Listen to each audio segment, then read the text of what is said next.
Salut les terriens et bienvenue sur le journal de l'espace. On est reparti pour faire ensemble le tour de l'actualité spatiale de cette semaine. Comme d'habitude, je compte sur vous pour cliquer bien fort sur le pouce bleu. Allez, c'est parti, je vous souhaite un très bon journal de l'espace.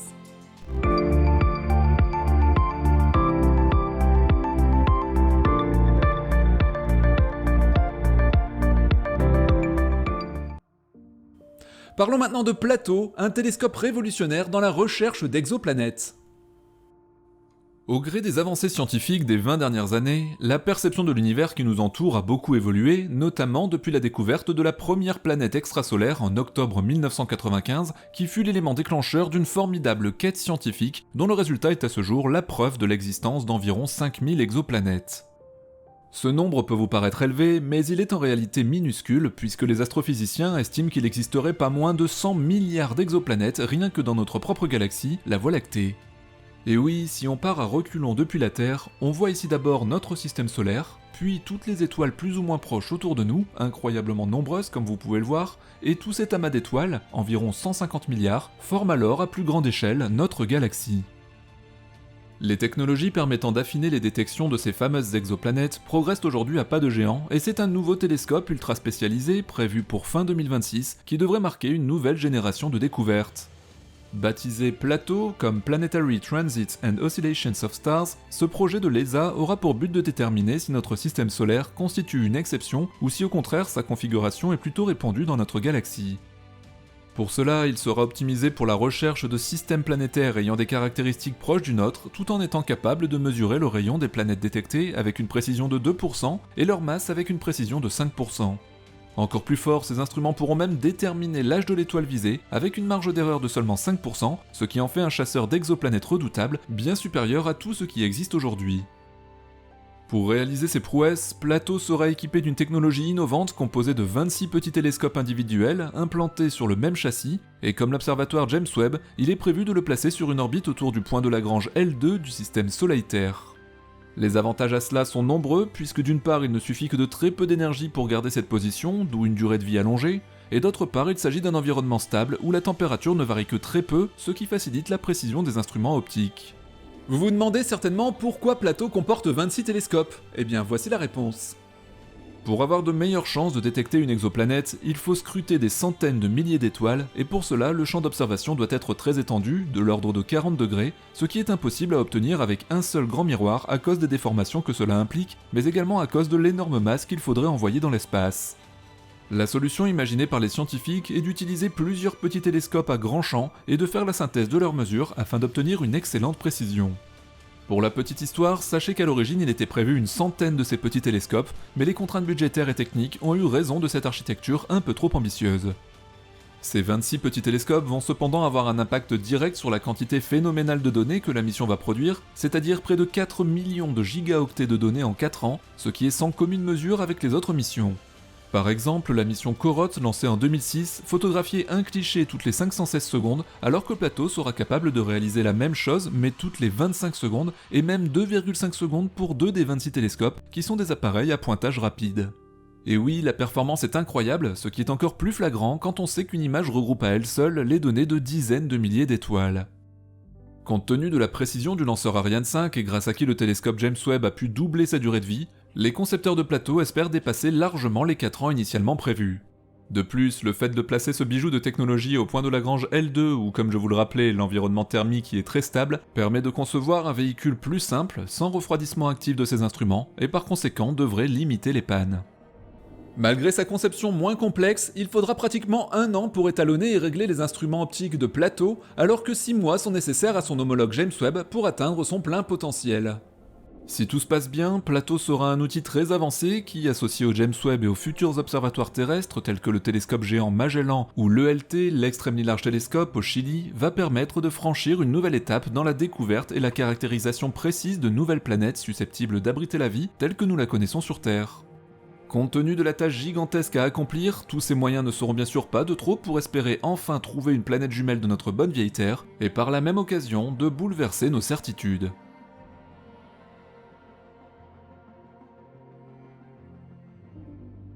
Lancée le 10 février 2020, la sonde européenne Solar Orbiter ne nous a pas déçus. Elle vient en effet d'envoyer de magnifiques clichés du Soleil, et pas n'importe lesquels, puisqu'il s'agit des plus détaillés jamais obtenus. Cette série de photos a été prise le 7 mars dernier lorsque Solar Orbiter se trouvait à mi-chemin entre la Terre et son étoile, soit à environ 75 millions de kilomètres tout de même. Les astronomes de l'ESA n'ont pas choisi ce moment au hasard. En effet, la sonde disposait à cet instant d'une vue idéale sur l'astre pour utiliser son instrument hyper spécialisé baptisé EUI pour Extreme Ultraviolet Imager. Derrière ce nom technique se cache un instrument qui est capable d'observer à une longueur d'onde de 17 nanomètres, ce qui correspond à ce qu'on appelle les ultraviolets extrêmes, qui permettent d'observer à la fois l'atmosphère, la couronne et les magnifiques circonvolutions de notre Soleil. Cependant, cet instrument possède un champ optique assez faible et il est incapable de voir l'astre dans son ensemble, ce qui fait que pour réaliser l'image que vous voyez, il a fallu prendre plus de 25 clichés, chacun représentant une portion du Soleil. L'image obtenue est en très haute résolution avec plus de 83 millions de pixels, soit 10 fois la résolution maximale de votre téléviseur 4K. À ce jour, aucun instrument n'était encore parvenu à capturer une image entière du Soleil avec ce niveau de détail. Vous pouvez d'ailleurs voir par vous-même en zoomant l'image téléchargeable sur le site de l'ESA que vous retrouverez en description. Cette performance fait la fierté de l'Agence spatiale européenne et reste inégalée, bien que sa cousine, la sonde américaine Parker Solar Probe, se soit récemment approchée bien plus près du Soleil, mais sans pour autant être capable de prendre le moindre cliché, compte tenu de la forte chaleur qui ferait tout simplement fondre la moindre caméra pointée vers l'astre. Si tout comme moi vous êtes émerveillé par le résultat, sachez qu'il ne s'agit vraisemblablement que d'un début et que la sonde va continuer à se rapprocher de notre étoile dans les prochains mois. Plus précisément, l'orbite particulière de Solar Orbiter va d'abord l'éloigner du Soleil, pour ensuite passer à seulement 42 millions de kilomètres, soit quasiment 2 fois plus proche que la distance actuelle, avec à la clé des images encore plus détaillées qui risquent de vous couper le souffle.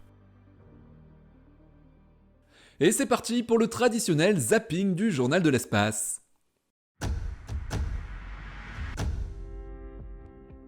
Sélectionnée en 2021, SpaceX ne sera plus la seule entreprise américaine à déposer des astronautes sur la Lune pour le compte de la NASA.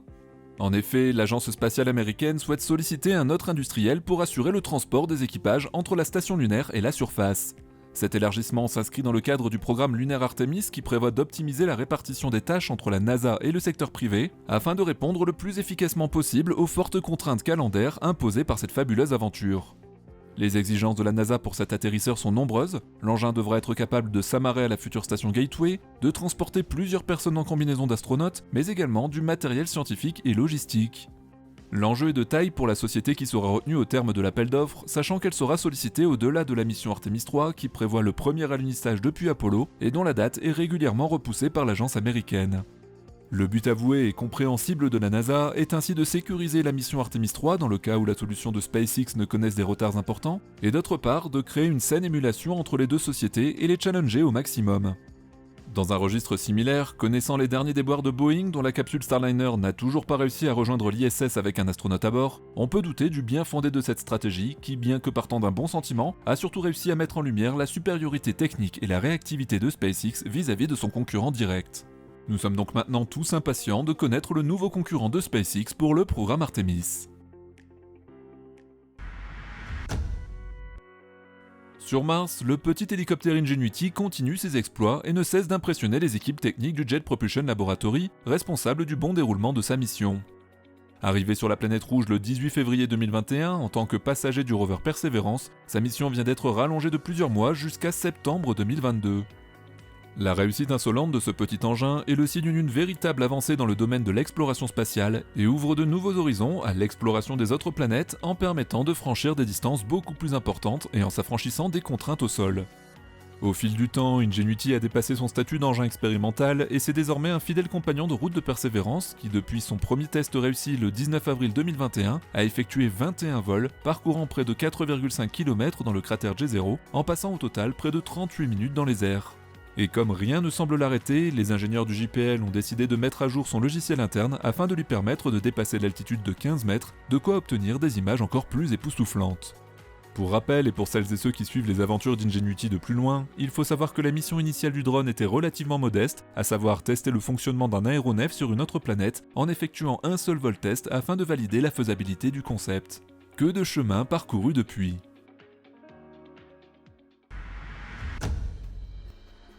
Le 28 mars, nous avons appris que SpaceX ne comptait pas produire d'autres exemplaires de son véhicule spatial Crew Dragon, ce qui fait que la société d'Elon Musk ne disposera que d'une flotte relativement réduite pour assurer la navette entre la Terre et l'ISS. À ce jour, seules 3 capsules sont opérationnelles, il s'agit de Endeavour, Resilience et Endurance, alors que la petite dernière, Freedom, est actuellement en cours d'assemblage et de test. L'arrêt de la production du Crew Dragon a été confirmé par Gwyneth Shotwell, la présidente de SpaceX, ce qui est compréhensible compte tenu de la stratégie de l'entreprise qui repose entièrement sur la réutilisation du matériel. En effet, chaque capsule est conçue pour pouvoir servir au moins 5 fois avec un minimum de maintenance pour limiter les coûts, et si on se réfère au taux de réutilisation élevé des étages de Falcon 9, on peut d'ores et déjà parier sur le fait que ce nombre pourra facilement être dépassé, même si les contraintes liées à la sécurité sont plus fortes pour une capsule habitée que pour un lanceur. D'un point de vue stratégique, SpaceX va pouvoir concentrer ses ressources sur d'autres projets, comme par exemple le Starship, qui doit à terme remplacer la Falcon 9, et dont je vous rappelle que le premier vol orbital devrait avoir lieu courant mai, sous réserve de l'obtention des précieuses autorisations de vol délivrées par les autorités américaines. Découvert en juin 2004, Apophis est un astéroïde exterminateur de quelques 350 mètres de longueur et d'environ 27 millions de tonnes qui a affolé la communauté scientifique devant un risque d'impact bien réel avec notre planète. Fort heureusement, dès le mois de décembre 2004, des calculs complémentaires ont démontré que la collision était très improbable, et ce n'est que très récemment, lors du passage d'Apophis à seulement 17 millions de kilomètres de notre Terre, que de nouveaux calculs ont permis d'affiner la prévision de son orbite et d'exclure avec certitude tout impact pendant au moins 100 ans. Cela dit, même si ces conclusions sont rassurantes, lorsqu'un astéroïde de cette taille s'approche aussi près de la Terre, la collision n'est pas le seul risque à prendre en compte, déclare Gabriel Berderes Mota, chercheur à l'université de Madrid et responsable de l'étude effectuée sur l'astéroïde. Selon lui, l'interaction gravitationnelle entre notre planète et Apophis peut modifier sa forme, le briser en morceaux ou même désintégrer d'éventuelles roches détachées de sa surface. Le scientifique a analysé les caractéristiques physiques d'Apophis, sa forme ainsi que son champ gravitationnel, mais également les facteurs qui pourraient influencer sa trajectoire, tels que la pression de radiation due à notre Soleil ou les perturbations dues à ses passages à proximité de la Terre. Les astronomes espèrent désormais profiter du passage d'Apophis à proximité de notre planète en 2029 pour affiner leur modèle et prévoir beaucoup plus tôt les trajectoires des plus gros astéroïdes censés s'approcher de notre planète. Ces informations seront également essentielles pour inventer de nouvelles solutions permettant de dévier une éventuelle menace, comme c'est déjà le cas avec l'impacteur DART lancé en 2021 et censé s'écraser fin septembre 2022 contre un astéroïde de 160 mètres de diamètre baptisé Didymos afin de tenter de modifier son orbite et de mieux comprendre les conséquences de l'impact. Nous reviendrons bien entendu sur cette mission dans un prochain journal de l'espace. Avant de partir, je compte sur vous pour liker la vidéo et nous laisser un commentaire, vous savez à quel point c'est important pour le développement de la chaîne. Si vous souhaitez soutenir le journal de l'espace, direction Tipeee ou Utip, ou la boutique en ligne à l'adresse qui s'affiche, vous pourrez vous aussi porter les couleurs du journal de l'espace. D'ici là, prenez bien soin de vous, salut les terriens!